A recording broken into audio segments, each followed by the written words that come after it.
Welcome to Loving My Daughter-in-Law podcast. I'm relationship expert and master certified coach Leanne Austin. I'll help you create more connection, love, and fun with others, yourself, and your daughter-in-law. Hey y'all, welcome to Loving My Daughter-in-Law, episode number 148, Honesty and Love, with Dr. Jennifer Finlayson-Fife. I love observing and connecting with other humans, especially noting how they feel and implement love into their lives and their relationships. We have the amazing Dr. Jennifer Finlayson-Fife sharing some beautiful love and relationship insights with us today. All right, Jennifer, tell us a little bit about you. Well, I am a therapist and a coach, and I did my dissertation on LDS women and sexuality, and so I've done a lot of work in the LDS community on relationships to ourselves, to a partner, to our sexuality, and so that's the work I do through teaching, coaching, and podcasting. Yeah. I love it. I love it. Awesome. Well, 5 questions for us to go over today, and tell us, how do you incorporate love into your business and life, and how does that impact your relationships? Well, so much of what I do is about helping people learn to love and overcoming their blind spots in love. That is, in marriage, so much of the ways that we struggle and feel pain is because of our limited ability to really care about another soul, to receive care. And so I'm talking and teaching about it really all the time. The thing that's such a gift in that is that I hate the idea of hypocrisy in myself and anyone else. And so it's always pushing me to do things I don't want to do. Like be more loving, apologize, acknowledge where I'm wrong, all those kinds of things that are hard for all of us, but it's a gift because it pushes me to look at myself and my own life all the time. Yeah. And what do you think? I mean, what keeps us from that love as you're teaching and doing all of that? What do you think about that? Meaning, maybe ask the question again, what keeps us from loving or being willing to be loved, or Yes. Yeah. Both of those. Like, what do you think about that? Well, what I think is that it's really something we learn more than is natural to us. I mean, I think it's very natural for us to attach and to very much want to be in connection with others.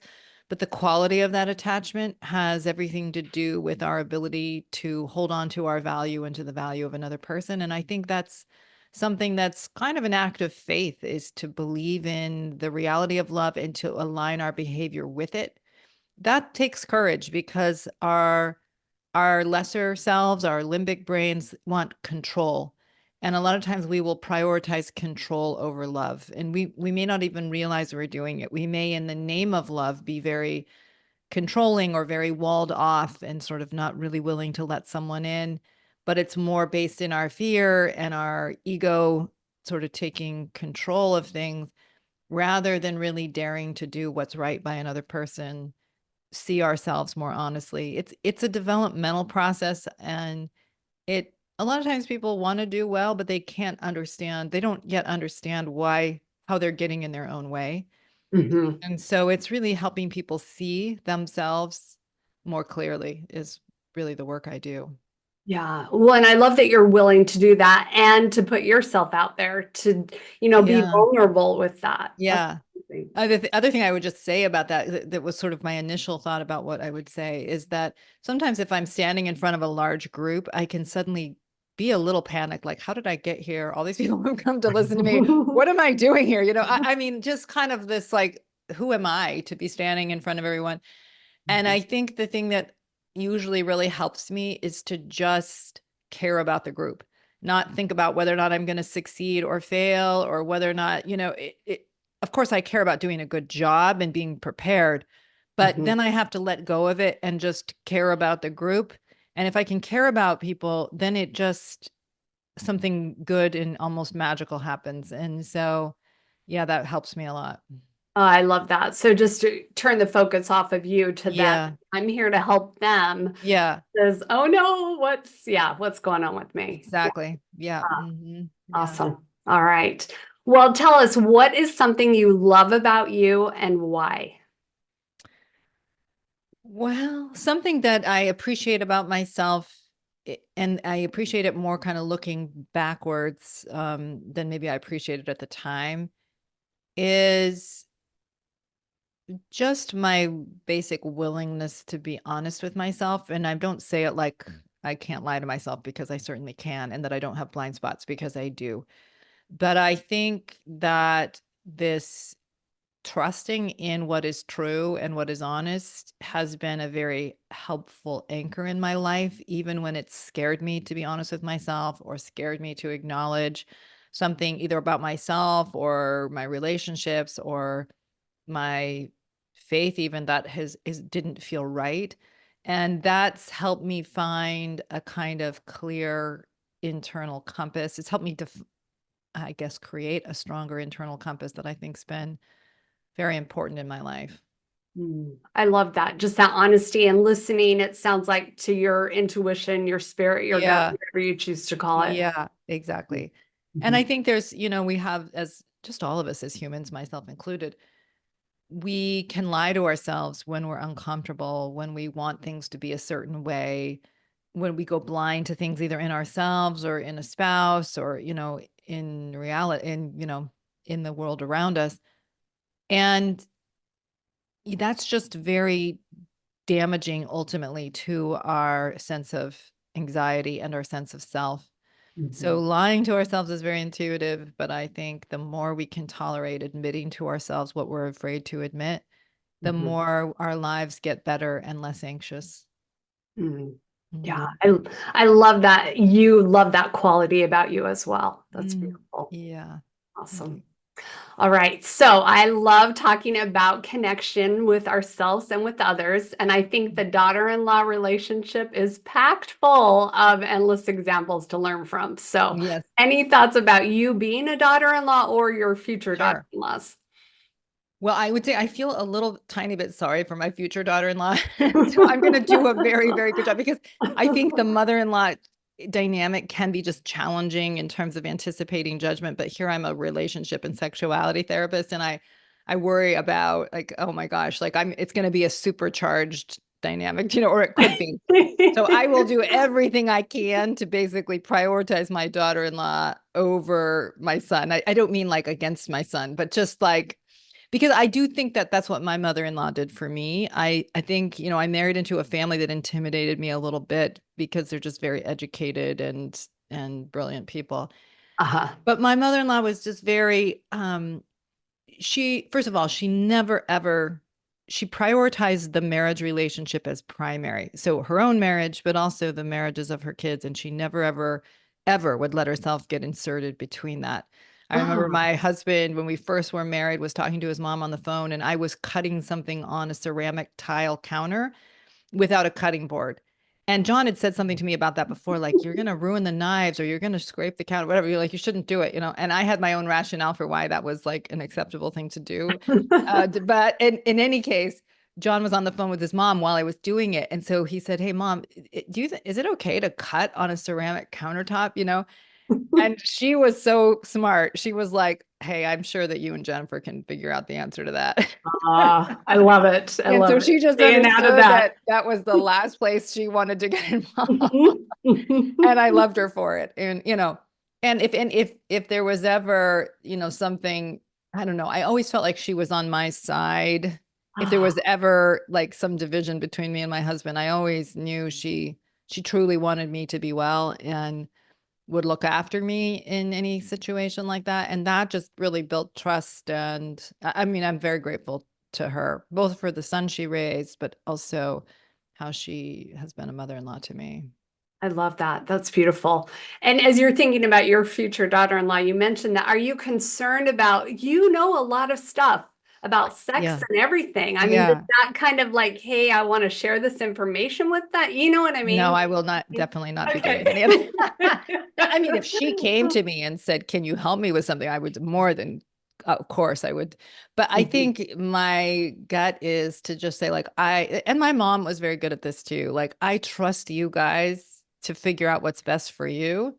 And I'm Yes. not gonna make it my issue, my problem, my whatever. Like, I know the two of you can sort this out. And if you want any input from me, I'm here. But like, I'm never gonna cross over that boundary and start suggesting anything, that's for sure. Yeah. Right, Uh-huh. right. Ah, Mhm. I love that. All right. Mhm. Well, anything else you'd like to share, and where can our audience go to find out more about you? Yeah, well, let me see. Anything else I'd like to share? Well, I would just say, as cliche as this sounds, what I'm about to say is that love is the answer. Like, I really, Yes. the more that I live, the more I see the quality of our relationships is really the primary anchor that we have, even though we have only limited control over that. We get to control who we are. That's all we get control over. But controlling that is a big deal, because the more we become trustworthy to others and to ourselves, the more that we do what's right by others and for ourselves, the more solid and stable our lives get. And in a world of so much uncertainty, that's a really, really important thing. So it's a very worthy endeavor to be better anchored into what's true and better able to love ourselves and others. Mhm. So that would be my last thought. And then, if where people can find me is at my website, which is my last name, Finlayson-Fife.com. And you Okay. can find free resources there, and resources for purchase. I have a podcast called Conversations with Dr. Jennifer, which is lots of conversations about sexuality, relationships, faith, almost everything you can find. That's a Uh-huh. free resource. I have a online, I have a podcast where I work with couples on issues around sexuality and emotional intimacy, called Room for Two. And then I have online courses there as well. So, Ah, I love that so much. And I'll put all of this in the show notes, but it's amazing how much you have to offer and help other people. So mhm. thank you. Thank Yeah. you. And just in reflection, you talking about love, like love is the answer. My Mm, favorite quote is you either love someone or you don't understand them. So yeah. whenever I'm not feeling love, I'm like, wait Yeah. a minute, what am Yeah. I not That's right. understanding what's going on? So I love 100%. that love is such a focus for you. Thank you. Yeah. Yeah. Yeah. Thank you. All right. So, our last question: what is your favorite quote about love, and Hmm. how have you used it for yourself and in your relationships? Well, this is at least one that I really love, which is this is a Rainer Rilke quote in his book Letters to a Young Poet. And it's, to love is not about merging. It's a noble calling for the individual to ripen, to differentiate, to become a world in oneself in response to another. It is a great, immodest call that singles out a person and summons them beyond all boundaries. Only in this sense may we use the love that has been given us. This is humanity's task for which we are all still barely ready. So, I mean, I think for me, it's the quote that's at the beginning of my relationship course, because I think it captures so much what marriage and love relationships are asking us to do. It's not about merging. A lot of times we think we're supposed to become one, as in just melt into other people. It's about really becoming true to the best in ourselves, right? To really live into our own creation and to develop our gifts, develop our integrity, our honesty, to become a self in the world. But that also is fundamental to being able to love another self, to really care about other people, not just as reflections of ourselves, or how are you going to make me feel good, or I want you to make me feel like I'm worthy or lovable. That we take that more onto ourselves, because then we're really freed to care genuinely about another person, or as you say, like, to really understand them, to Mhm. understand, where am I blind to who this person is, where they come from, what their experiences are, what has led them to think as they think or do as they do. And so this ability to be, intimacy, what I talk about a lot in my courses, is the ability to be true to ourselves and true to another person, Mhm. to really be honest and knowable, but also to be able to really know another person's soul, even if it's different than ours, as it will be, or even if it some ways invalidates our own view. this is really what love asks of us. And so it's challenging and it causes us, like, sometimes we think of love as I should just be a doormat for someone else. And that isn't love, because that makes us weaker and it makes the person walking on us weaker. Yeah. It's about, how do I be true to me and true to you?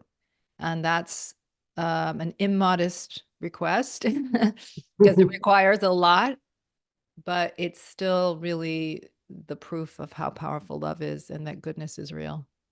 Yes, a Mhm. 100%. To love is not about merging. Yeah, And that's to right. think about. That is so beautiful. Yeah. Well, thank you, Jennifer. It was such an honor to have you here and share your love and relationship insights. I really appreciate it. Thank you for having me. All right, here's to connection and love. Have a good one, y'all. If this podcast resonates with you, pass it on to someone who might love it too, and leave a quick review to help our connection community grow. Thanks so much for tuning in. If you enjoyed this episode and want to create more fun, connection, and love into your relationships, check out my Connection Crew membership and one-on-one coaching programs. This is where I share practical strategies to help you deepen your relationships. Plus, I've got some fun free goodies that you won't want to miss. If you're ready to transform your connections from the inside out, start with my free Connection Blueprint, your easy 3-step guide to connecting with yourself and others on a whole new level. And here's a bonus. If you're looking to strengthen your bond with your daughter-in-law, grab my one question that will instantly boost the love and understanding in your relationship.